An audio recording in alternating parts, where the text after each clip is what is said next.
नभः स्पृशं दीप्तमनेकवर्णं व्याप्ताननं दीप्तविशालनेत्रं दृष्ट्वा हि त्वं प्रव्यथितात्मरात्मा धृतिं न विन्दामि समं विष्णु। बंधुगण, भगवान विश्वरूप दर्शन द्वारा अर्जुन एवं श्रीकृष्ण मध्य संपर्क एवं बदली जाउछि। पूर्वरु से तांकु अंतरंग बंधु भाव देखुथिले एवं जड़े घनिष्ठ बंधु प्रति यथोचित व्यवहार करुथिले।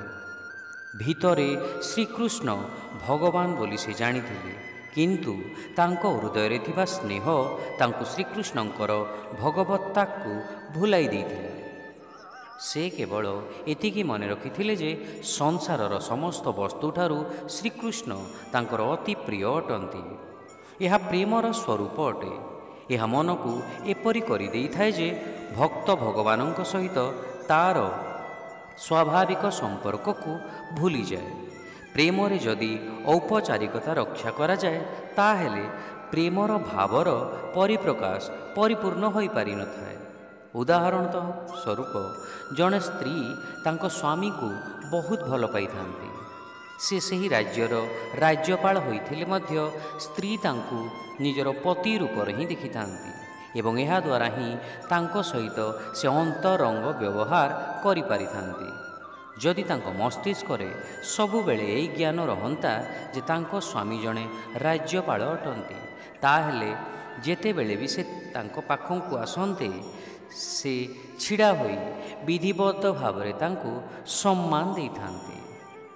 प्रियतमंकर राजकीय पदवी तांको प्रेम भावना रे मिश्रित होई जाई थांता। भगवानक भक्ति रे मध्य ताहा ही होई थाए। ब्रजर गोपाल बालक माने श्रीकृष्ण को केवल तांकर अंतरंग सखा रूप रे देखुथिले। जगतगुरु श्री कृपालुजी महाराज श्रीकृष्ण सहित सेमानकर मधुर लीलार चित्रण अति सुंदर भावरे करिसंती। प्रेम रस मदिरा रसिया माधुरी पद 7 रे उल्लेख अछि। देखो देखोरी ग्वाल वायन यारी रिझबत खेल ज्याय सखन को घोड़ा बनी बनी बनवारी। यार अर्थ है श्रीकृष्ण एवं गोपाल बालक मध्य प्रेम संबंधर माधुर्य को देख। से माने एकत्र खेलिबा समय रे जेतेबेले श्रीकृष्ण हारी जाती से घोड़ा हुअंती एवं सखा माने तांको पिठेरे चढ़ी घोड़ा सवारी करि थांती। गोपाल बालक माने जदि एकथा मन रखि थांती जे श्रीकृष्ण स्वयं भगवान अटंती, तेबे से माने तांको ऊपर चढ़ीबाकू केबे भी आगभर हेबे नहीं। सेमाने तांको निजर प्रिय सखा रूप से देखि थांती एवं सेई घनिष्ठता को भगवान मध्य उपभोग करि थांती। श्रीकृष्ण पृथ्वी पृष्ठरे प्रसिद्ध गोवर्धन लीला करिथिले। सेथिरे से वृष्टिर देवता इंद्र करिथिबा मुसलधार वृष्टिरु ब्रजवासी को रक्षा मध्य करिबा पई गोवर्धन पर्वत को तांकर बाम हस्तर कनिष्ठ आंगुळे रे टेकिकी धरिथिले। किंतु श्रीकृष्णंकर गोपाल साथी माने सेथिरे प्रभावित होई नथिले। सेमानक दृष्टि रे श्रीकृष्ण केवल तांकर प्रिय सखा मात्र थिले। तेणु से जे एते बड़ पर्वत उठाई पारिबे ताहा सेमाने विश्वास करू नथिले। जगतगुरु श्री कृपालुजी महाराज आगकू कहउछंती, प्रेम रस मदिरा रसिया माधुरी पद 7 रे नखधार्यो गोवर्धन गिरिजव सखन कह्यो हम गिरिधारी।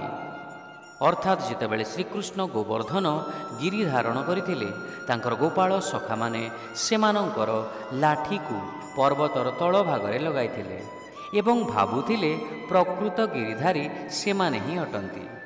शेषरे इंद्र पराजय स्वीकार कले एवं श्वेत हस्तीरे बसी ब्रजरे पदार्पण कले।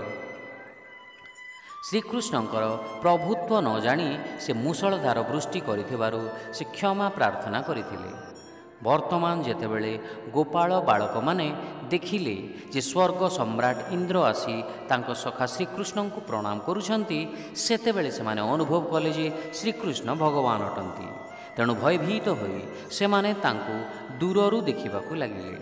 ସେମାନଙ୍କ ଭକ୍ତିଭାବ, ସାକ୍ଷ୍ୟରୁ ବିସ୍ମୟ ଏବଂ ବିନତିରେ ପରିବର୍ତ୍ତନ ଦେଖି ଶ୍ରୀକୃଷ୍ଣ ଅନୁତାପ କଲେ।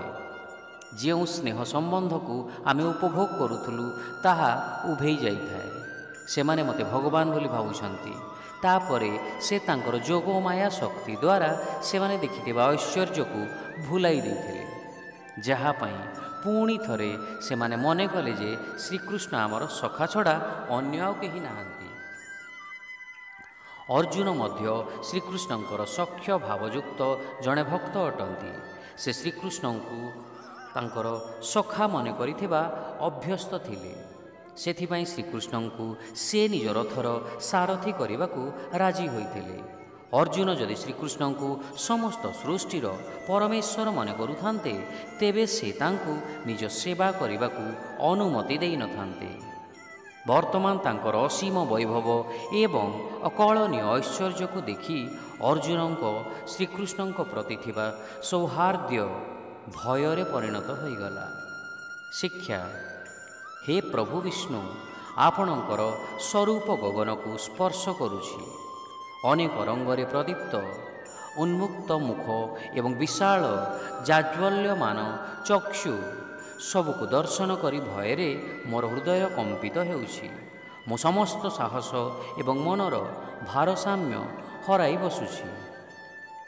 ଓ lord Vishnu, seeing your form touching the sky, effulgent in many colors, with mouths wide open and enormous blazing eyes, my heart is trembling with fear.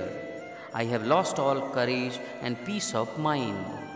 Hare Krishna.